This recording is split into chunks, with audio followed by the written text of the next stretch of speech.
Hi, and welcome to our Public Speaking Basics 101 video, where we're going to be covering the basics of public speaking. We're going to be talking about some tips and tricks of public speaking. We're going to be talking about how it relates to our Allen County 4-H and our Kentucky 4-H public speaking and communications contest, and just helping our folks get prepared for a future in public speaking.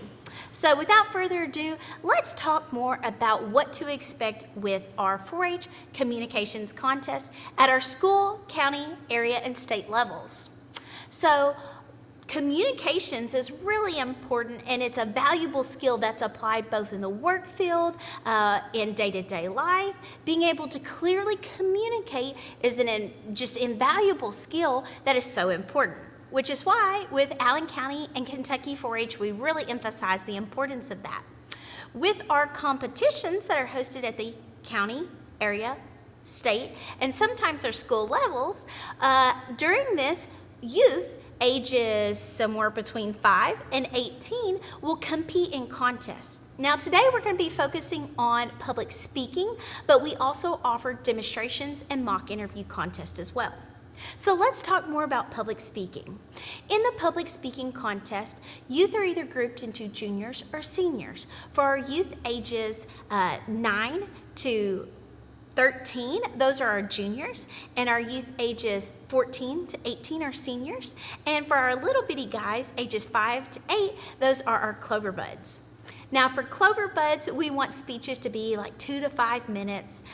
For our junior age kids, those should be roughly 3 to 5 minutes in length. And for our senior kids, those speeches should be from 5 to 7 minutes in length. And those are tailored based upon the age and capabilities of those youth. For our school age youth, your speeches will be in the 2 to 5 minute range. Now, to kind of expand on what this competition looks like, youth are simply asked to present a presentation in their contest or their classroom in which they are communicating about something that they're interested in. So speeches, topics can vary from things that you're just interested in to persuasive arguments to trying to educate others about a topic. So there's really no limitations to what topics may or may not include, but there's lots of wide openings, and we always encourage our youth to choose something they're really interested in. So during this contest, youth will be asked to present a speech. Your speech should include an introduction, something exciting to get the audience interested in your topic. Next, you should have the body of your speech, because speeches are 3 parts: introduction, body, and we'll talk about the third part here in a second. During the body, or the bulky part of your speech, you'll typically cover anywhere between 3 to 5 subject areas, sub-subject areas, in which you're breaking down your fuller subject into 3 to 5 smaller parts to expand on those, explain more detail, provide examples, provide research or facts about it. Could look like a lot of different things. So after the introduction and your body portion of your speech, you have the conclusion. Much like the introduction, which introduces, the conclusion brings things and wraps it back together, may possibly review the points that you've talked about, but is short, sweet, and to the point to draw attention to the closing of your speech. Now with speeches, including the introduction, the body, and the conclusion, there should be clear transitions between each of those, or even those subject areas that indicates as the speaker is transitioning into another topic. This can be done a variety of different ways, using either transition words or pausing, variety of different ways, but make sure that it's smooth and it's well written, and that natural progression or organization is clear, so that the audience that's on the other side can clearly understand what you're talking about and how that information is broke down so you can maintain their attention. So during the competition, not only do you compete with that speech, but you have judges. So you might have anywhere between 2 to 3, maybe even 4 judges that are judging your speech. Now don't worry, everyone gets super anxious maybe about those judges, and are they gonna really criticize me, or are they gonna be mean?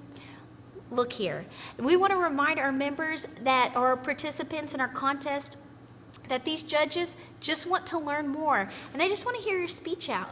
You are the expert of your topic. So speak with confidence. We'll talk some more about our tips and tricks later on, but speak with confidence because you are the expert in this instance. Participants in the public speaking contest are judged on a few things.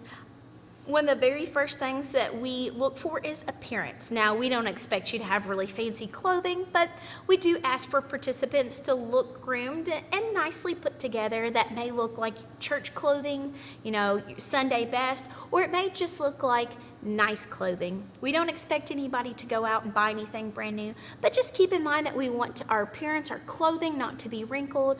We want our hair kind of out of our face when we're not pushing it around maybe. We want to look relatively groomed, so keep those things in mind with appearance. Next, we talk about the organization of the content in the speech. Is it well written? Is it well organized? And is it clear and easy to understand?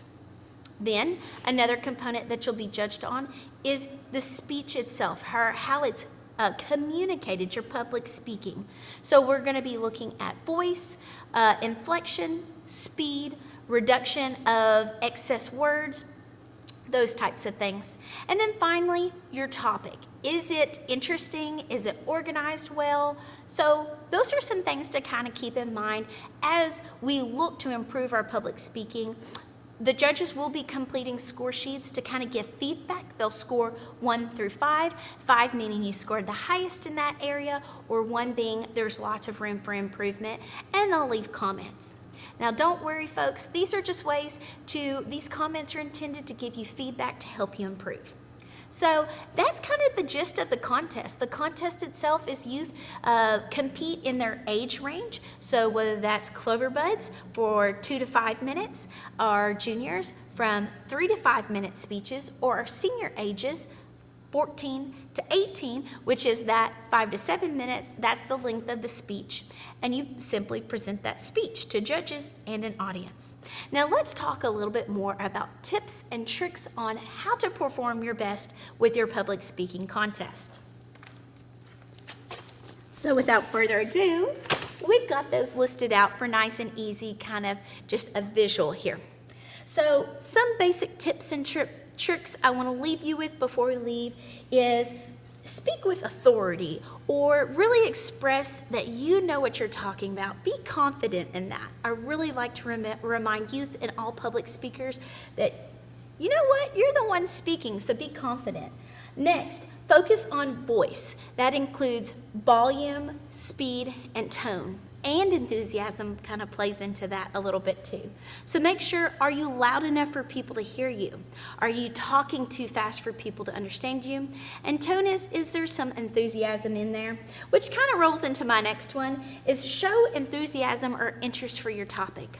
Nobody wants to listen to somebody who's monotone and who just drowns on about a topic that they don't appear like they care about. You chose that topic probably because you're interested in it, so make sure to show enthusiasm or interest for your topic. Next, don't be a robot, okay? We don't want to see those folks that are standing really still and awkwardly against the podium and don't move. It's okay to have some natural movement. We like to add hand gestures. That's definitely encouraged. Maybe whether you're counting some points, you can count 1, 2, 3 points, some things like that. But keep in mind that it's okay to move. You don't have to be stiff like a robot. Next, use short pauses. Most folks think that if you pause, oh my goodness, I'm going to lose people's attention, or that looks really bad. Short pauses can actually be very helpful for helping you to transition in your speaking topics. So don't be afraid to use short pauses, or just simply breathe as you're transitioning from your introduction to those subtopics in the body of your speech and then to the conclusion. Just make sure to breathe and provide some natural breaks to help organize your speech. Nice and simple. Next is share resources and facts. A lot of people get really excited about their topic but forget to put some factual information in there. We know you know a lot about your topic, but just to make sure, we want to know, is the information you're presenting, is there research or other information that you can share that make you more reliable, the information that you're sharing? That goes a long way with the increased belief that that speaker is sharing reliable information. Next, emphasize important notes. So sometimes emphasis could be like hand gestures. You can help emphasize something. Maybe it's raising the volume of your voice.